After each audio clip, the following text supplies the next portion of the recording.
Hello friends, welcome to MK knowledge and awareness. तो friends, आज मैं आपको कुछ इन्फॉर्मेशन देने जा रहा हूँ। जैसा कि आप सब जानते ही हैं कि ब्रिटेन बहुत ही बड़ा देश है।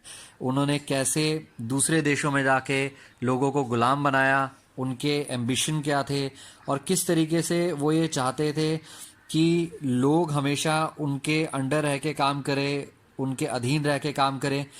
तो चलिए बात करते हैं 16वीं शताब्दी के बारे में। जब ब्रिटिशर्स ने दूसरे देशों में जाना शुरू किया तो उनका मेन फोकस था कि किस तरीके से इन देशों पर कब्जा करके वहाँ के जो रिसोर्सेज हैं उन्हें अपने देशों में लेके जाया जा सके और इंडस्ट्रियल रेवोल्यूशन जो स्टार्ट हुआ था उस पर फोकस किया जा सके।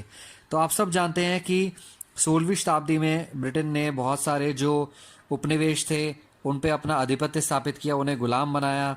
और अमेरिका एक बहुत ही पावरफुल कंट्री है आज की डेट में, लेकिन उस ज़माने में ब्रिटेन ने अमेरिका को भी गुलाम बना रखा था। वेस्ट इंडीज़ जो कंट्री थी उन्हें भी गुलाम बना रखा था, अपना साम्राज्य वहाँ पे उन्होंने स्थापित किया। उसके बाद 17वीं शताब्दी में उन्होंने एक नई तरीके की प्रथा जो कहते हैं व्यापार करना शुरू किया, गुलामों को खरीद कर दूसरे देशों में बेचना। ये ब्रिटेन ने ही शुरू किया था और ऑस्ट्रेलिया, अफ्रीका से गुलाम खरीद कर दूसरे देशों में बेचे जाते थे। इस तरीके से उन्होंने अपना ट्रेड जो है, अपना व्यापार जो है वो स्थापित किया।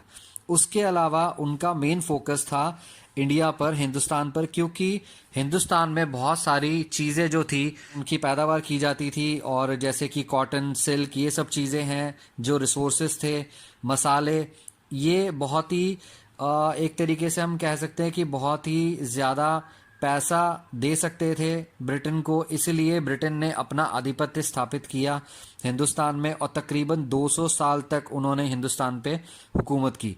अब अगर हम बात करें कि उनका जो ट्रेड था, उनका जो बिजनेस था, उन्होंने किस रीजन में स्टार्ट किया इंडिया में, तो इंडियन ओशन का जो रीजन है उन्होंने उस पे अपना आधिपत्य स्थापित किया और वहाँ से कोशिश थी कि उस ओशन के थ्रू इंडिया में एंटर करके व्यापार के द्वारा कैसे लोगों को गुलाम बना के हिंदुस्तान पे कब्जा किया जा सके।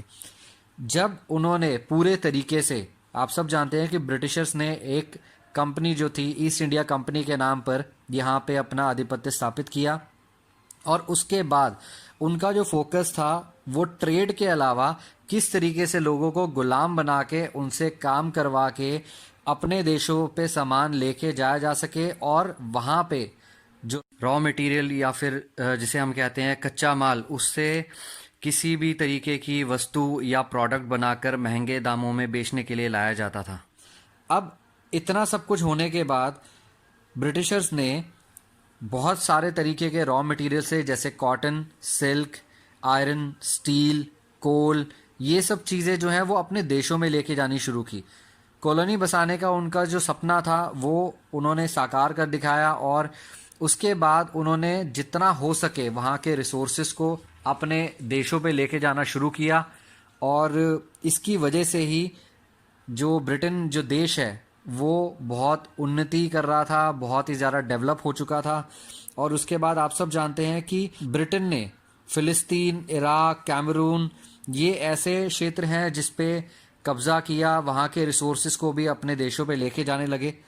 अगर हम बात करें 1913 तक की, तो ब्रिटेन ने तकरीबन दुनिया की 23% आबादी पर कब्जा कर लिया था और 25% जो भूमि थी उन्होंने कब्जा कर लिया था उस पर। उसके बाद अगर हम बात करें कि कैसे ब्रिटिशर्स का जो फोकस था वो सिर्फ लोगों को वहाँ से, उनके देशों से सामान लूट कर अपने देश में लेके जाना, अपने देश को डेवलप करने में था, क्योंकि उनका मेन फोकस गुलामों को खरीदने का यही था कि जितना ज़्यादा उनसे काम निकलवाया जा सके, उन्हें हरासमेंट देकर किस तरीके से अपना काम निकाला जा सके, वहाँ के मटेरियल्स को अपने देशों में लेके जाया जा सके, वो उनका मेन फोकस था। उन्होंने कभी भी चीज़ों पे ध्यान नहीं दिया कि दूसरे देशों को भी डेवलपमेंट की ज़रूरत है, कभी भी उन्होंने ये नहीं सोचा। उन्होंने सिर्फ हमेशा अपनी कंट्री को डेवलप करने के बारे में सोचा।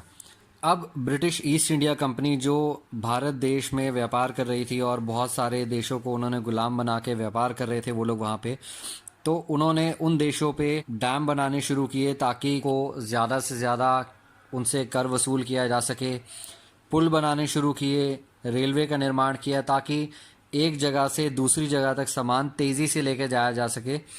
और उसके अलावा उनका मेन जो फोकस था वो ये था कि किस तरीके से ज़्यादा वो रॉ मटेरियल जो है एक जगह से दूसरी जगह लेके जाएं, ताकि उसके बाद उस रॉ मटेरियल को वो यूज़ करके वापस उन्हीं देशों में ज़्यादा दामों पे बेच सके।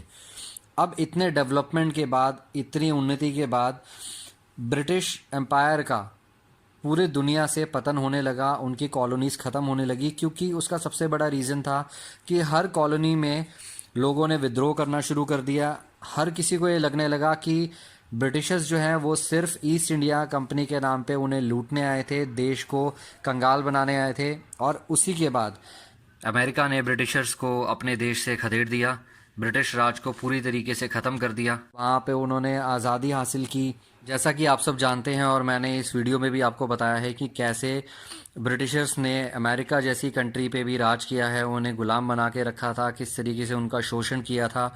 और आज सिर्फ उन्हीं की मेहनत का नतीजा है कि कैसे वो इतना डेवलप हो चुके हैं, पूरे विश्व को एक तरीके से विश्व में नंबर 1 देश काउंट किया जाता है। चाहे हम बात करें डेवलपमेंट के लिए या इकोनॉमिक स्ट्रैटेजी के लिए या इकोनॉमिकली सक्सेसफुल अगर देश की हम बात करें तो नंबर 1 में अमेरिका हमेशा आता है।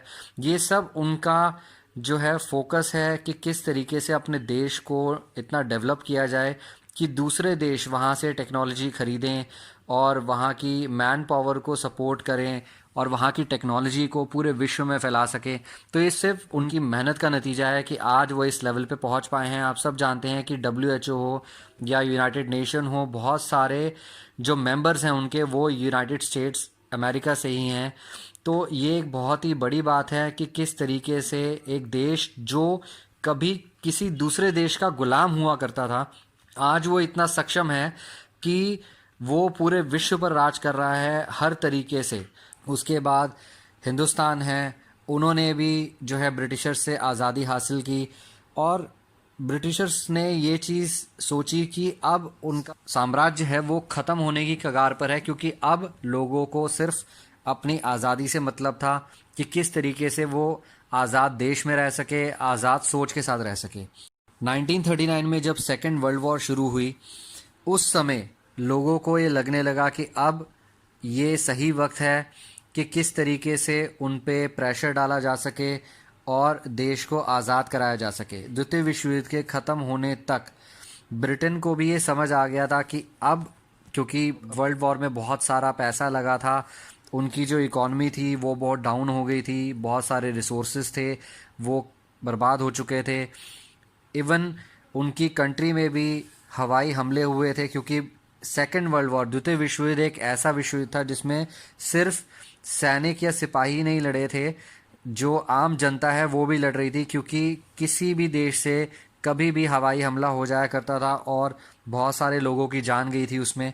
तो ब्रिटेन ने ये सोच लिया था कि अब शायद उनका जो आधिपत्य स्थापित करने का या रखने का जो सपना था, अब वो ख़त्म होने की कगार पर है, उसका पतन होने की कगार पर है, क्योंकि अब वो इतने ज़्यादा लोगों को गुलाम बना के नहीं रख पा रहे थे।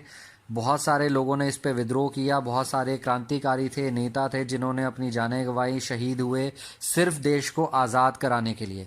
तो फ्रेंड्स, मैं आपको सिर्फ यही बोलना चाहूँगा कि जितने भी फ्रीडम फाइटर्स हैं, क्रांतिकारी हैं, नेता हैं, जिन्होंने हमारे देश को आज़ादी दिलाने में अपनी जानें गंवा दी, जो शहीद हो गए, हमें उनके बलिदान को नहीं भूलना चाहिए, क्योंकि उन्हीं के बलिदानों के कारण आज हम इस आज़ाद मुल्क में रह रहे हैं, एक बहुत ही अच्छी ज़िंदगी बिता रहे हैं और हम उन्हीं की बदौलत इस स्टेज पर खड़े हैं कि आज हमारा जो देश है वो वर्ल्ड के टॉप 10 देशों में आता है। अगर हम बात करें इकॉनमी को लेकर, प्रोडक्शन को लेकर, तो ये सब उन्हीं के बलिदान का नतीजा है कि आज हम ऐसे इतना डेवलप हो पाए हैं। तो फ्रेंड्स, मैं सबसे रिक्वेस्ट करूंगा कि कभी भी हमें उनके बलिदानों को नहीं भूलना चाहिए, उनके सेक्रीफाइस को नहीं भूलना चाहिए। आज के लिए सिर्फ इतना ही। This is Manish Tahim signing off. Thank you very much.